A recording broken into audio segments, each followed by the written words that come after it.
Al respecto, anota que zonas mejor mantenidas y de mejor aspecto pueden generar un impacto positivo en la prevención del robo de autos por la disminución de la percepción del riesgo en los ciudadanos.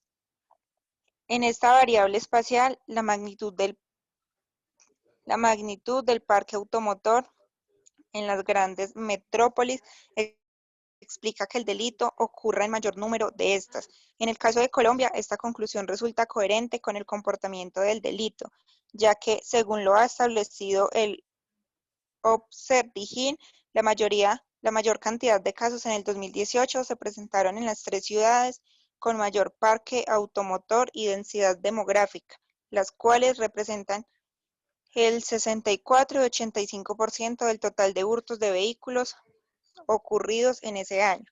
Bogotá, 2.367 y 31,10%, Medellín, 1.845 y 10,83%, y Cali, 1.745 y 22,92%.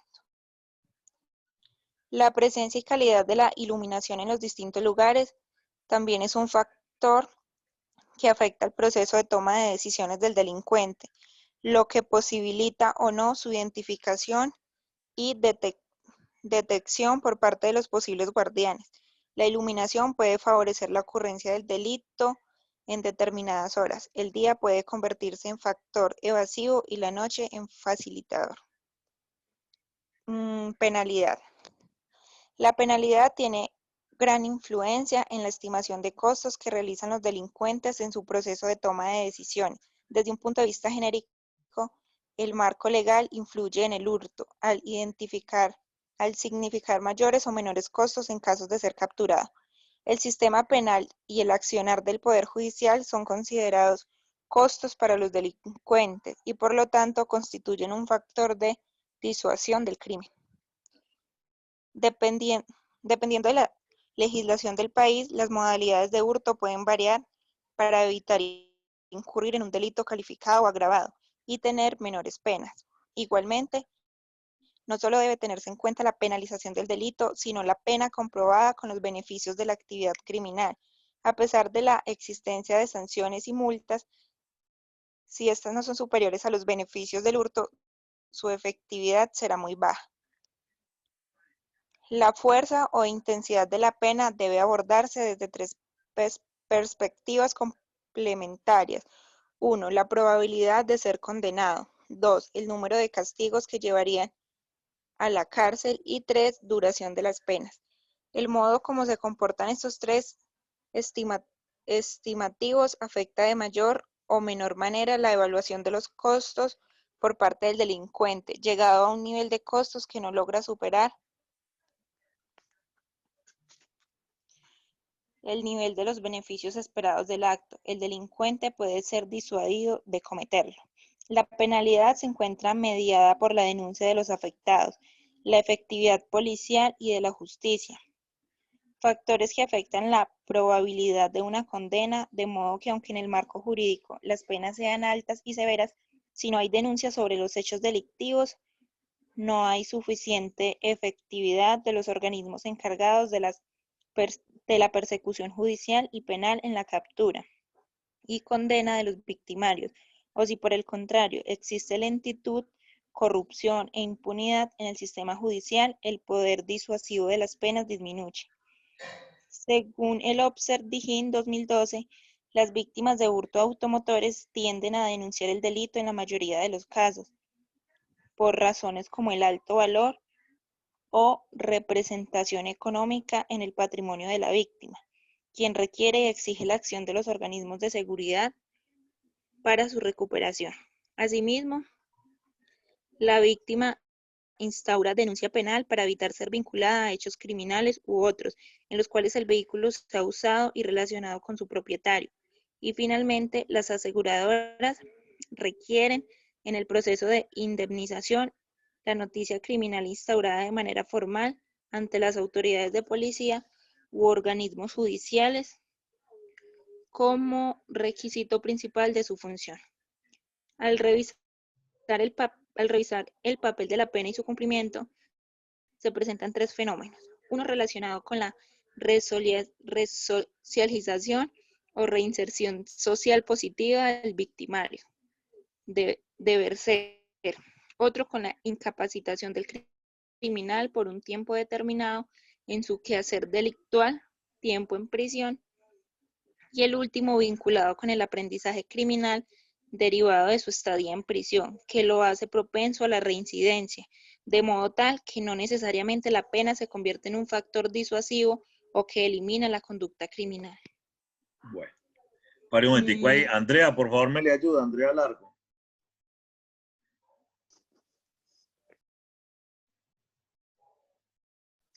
Listo. ¿En dónde, profe? Transnacionalidad del delito. Ahí está en pantalla. Legislación, espera. Transnacionalidad del delito. El J. Legislación y cooperación internacional. No, ¿dónde está usted? No, no, no. El que tenemos en pantalla dice transnacionalidad del delito. Sí, legislación y cooperación internacional. Tanto la... Ay, No, profe, no, lo no, ¿dónde acomoda. se me fue? No, se me fue para otro lado. Sí, profe, es eso lo que está leyendo. Bueno. Baje un poquito, profe. ¿A Listo, dónde? ahí. Ahí. Sí, tanto la evidencia Ahora sí. empírica como lo señalado por distintos criminólogos apuntan a la necesidad de tener en cuenta el contexto internacional. Según el Osterdigin 2010, los delincuentes aprovechan la falta de cooperación y unificación de la información criminal entre países para comercializar los vehículos en otros estados, especialmente fronterizos. En otras palabras, la expectativa de la ausencia de mecanismos de control que permitan a las autoridades identificar el objeto hurtado o el conocimiento de los antecedentes del carro. Facilita la comercialización del vehículo. Varios autores concuerdan al afirmar que el hurto de vehículos es cada vez menos local y más de carácter global. Ante las deficiencias de cooperación y las facilidades de comunicación y transportes de los vehículos hurtados, esta situación ha sido capitalizada por los delincuentes a tal punto que se puede hablar de organizaciones criminales transnacionales que se alimentan de negocios de los vehículos hurtados. Un dato revelante al respecto los proporciona la Asociación del Sector Automotriz y sus partes en Colombia. Asoparte es quien sostiene que los cerca de 20.000 vehículos que son robados al año en Colombia, también llegan vehículos desguazados de Estados Unidos, con unos 16.000 de Venezuela, con 5.000 de Ecuador, con 2.000 radios nacionales de Colombia 2011, lo cual demuestra no solo la magnitud del delito, sino también de su carácter tradicional. La cooperación internacional... Okay. Gracias. Dice, la cooperación internacional se convierte en punto clave. A ver, en estos datos que dan aquí, lo que quieren decir es que no solamente llegan vehículos robados de los que se roban aquí en Colombia, no son comercializados solamente esos. También llegan desguazados de Venezuela, de Estados Unidos, de Ecuador, y ahí dan los datos y ese es del año 2011, imagínense, hoy en día debe ser mayor.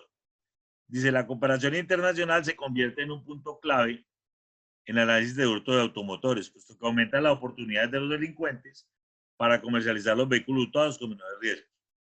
Las características más relevantes de esta variedad son: los carros hurtados se llevan a zona de frontera, especialmente la frontera de La Guajira y con Venezuela. La falta de actualización inmediata de la base de datos de carros hurtados para comercializarlos en los demás países es un factor que facilita el delito.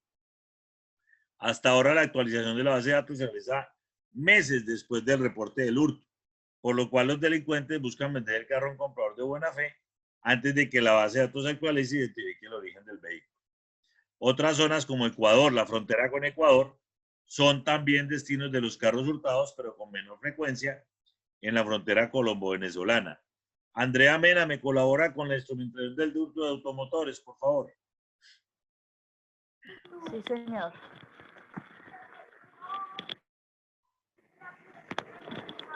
Instrumentación de hurto de automotores. En investigaciones y hallazgos empíricos del OCER DIGIN, se ha identificado en Colombia la instrumentalización del hurto de vehículos con el propósito de utilizar los automotores para actividades criminales, como secuestros, extorsiones, actos de terrorismo, tráfico de estupefacientes, hurtos, tráfico de armas y otros ilícitos, que le permiten al delincuente desviar la atención de las autoridades judiciales en la identificación del medio de transporte utilizado para el delito y que puede ser el punto de partida de una investigación judicial. El delito del hurto de automotores en algunos casos no se motiva solamente por el lucro asociado a la actividad y a la posibilidad de la venta del vehículo o sus partes, principal fuente de rentabilidad del delito, sino también puede estar motivado por la necesidad para la comisión de otro hecho punible. Frente a este mismo aspecto, al recopilar distintos estudios sobre el hurto de automotores en Estados Unidos, indica que hay una estrecha relación de este delito con otras actividades criminales, como el tráfico de droga y de personas, e incluso terrorismo, igualmente al observar el comportamiento del hurto de vehículos en Estados Unidos. Las académicas señalan que algunos automotores reportados como robados se usan para el tráfico de drogas, tiroteos y robos armados, y mencionan como principal razón la posibilidad del perpetrador de eludir a las autoridades, debido a la inexistencia de un vínculo jurídico entre el delincuente y el vehículo involucrado. Más aún si se tiene en cuenta que el patrón más regular de esta conducta es el abandono del automotor luego de la comisión del delito. Al realizar las entrevistas se observó la conexión del hurto de automotores con otros delitos a través de dos posibles relaciones. La primera es la perpetración de otros delitos durante la comisión del hurto. Eje: homicidio, lesiones personales, uso de estupefacientes, entre otros. Y la segunda corresponde a la instrumentalización del hurto, es decir, hace referencia al uso de automóviles hurtados para la comisión de otros delitos. En cuanto a la instrumentalización, la totalidad de los entrevistados señaló que generalmente no es el mismo grupo dedicado al hurto el que comete estos delitos, sino que se vende auto a otros grupos, quienes lo utilizan para otros propósitos: secuestros, sicariato, tráfico de drogas, estafa, hurtos o residencias, entre otros. Bueno, pare ahí. Vehículos blindados. Pare ahí. Entonces, vamos a entrar a ver ya de manera así como muy tangencial lo de los vehículos blindados. Entonces, hablan documentos para vehículos blindados. En el año 1993, mediante el decreto 6, hubo control sobre deporte y tenencia de salvoconducto y la suspensión de armas, ¿cierto? Que es el 2535. En el 94 hablan de los elementos para instalación de blindajes. En el 99 hablan sobre el blindaje nivel 3. Y en el 2009 determina que el blindaje de un vehículo se puede efectuar previa autorización de la Superintendencia de Vigilancia. En el 2011 se delega en el superintendente delegado para la operación de servicios de vigilancia y seguridad privada la sucesión de estos actos. Y en el 2012 se lleva para la base de gravamen de vehículos automóviles para el año fiscal y habla de que los vehículos blindados tienen como base gravable la marca, la línea, el cilindraje y un modelo automotor. Este cuadro nos permite ver que la resolución del 2011, la 454, es la que habla de los blindajes de los vehículos. Entonces, usted tiene que pagar un impuesto y hay unas tablas que ellos establecen de acuerdo al vehículo polarizado. En cuanto a la instalación, dice: la instalación de vidrios polarizados en Colombia se debe a razones de seguridad, salud o estética. Sin embargo, las leyes son claras respecto al uso de este accesorio, ya que puede presentar obstáculos para la visibilidad. El pasar por alto las regulaciones puede acarrear multas económicas y movilización del vehículo. ¿Qué dice la ley sobre el uso de vidrios polarizados? El uso de vidrios polarizados está regido por la resolución 3777 de 2003 del Ministerio de Transporte. Ella define como vidrio polarizado un entintado oscurecido, aquel que mediante un proceso físico-químico ha perdido su estado incoloro, impidiendo parcial o totalmente la visibilidad del exterior al interior del vehículo. Se podrá circular por las vías del territorio nacional sin requerir autorización alguna para aquellos que posean vehículos polarizados que cumplan las siguientes características. Los automóviles o parabrisas de vidrios que deben tener una luminosidad superior al 70%. Vidrios laterales y traseros deben tener una luminosidad superior al 55%.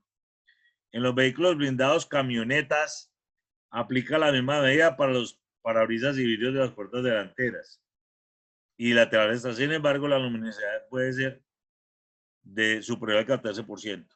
Las personas que deseen instalar vidrios polarizados con niveles de oscuridad mayores deben tener permiso al Ministerio de Defensa por la Policía Nacional y pagar una suma de un salario mínimo para el estudio de seguridad de la persona y la revisión técnica del automóvil.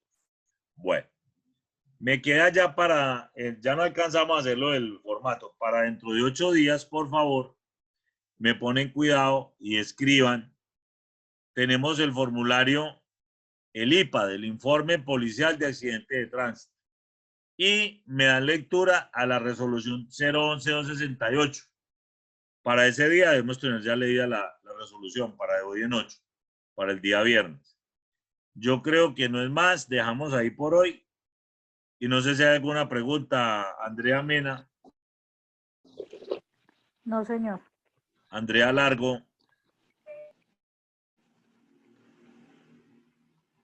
Andrea Largo, ¿alguna pregunta? Luisa Fernanda. No, señor. No, Luisa. señor. Ixara. No, señor. Ixara. Profe, sí, ¿la resolución cuál es? 011-268. Yo se las envié ayer al correo. Listo, profe.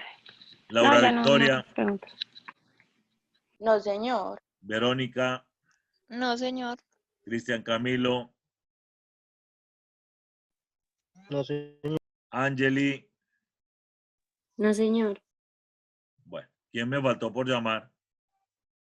Bueno, entonces quedamos así para dentro de 8 días. Entonces tenemos listo ese formulario impreso para llevar a cabo la instrucción de cómo se diligencia. Muchas gracias, que tengan un feliz fin de semana. Chao, chao. Gracias. Gracias, profe. Bueno, que estén muy bien. Luego.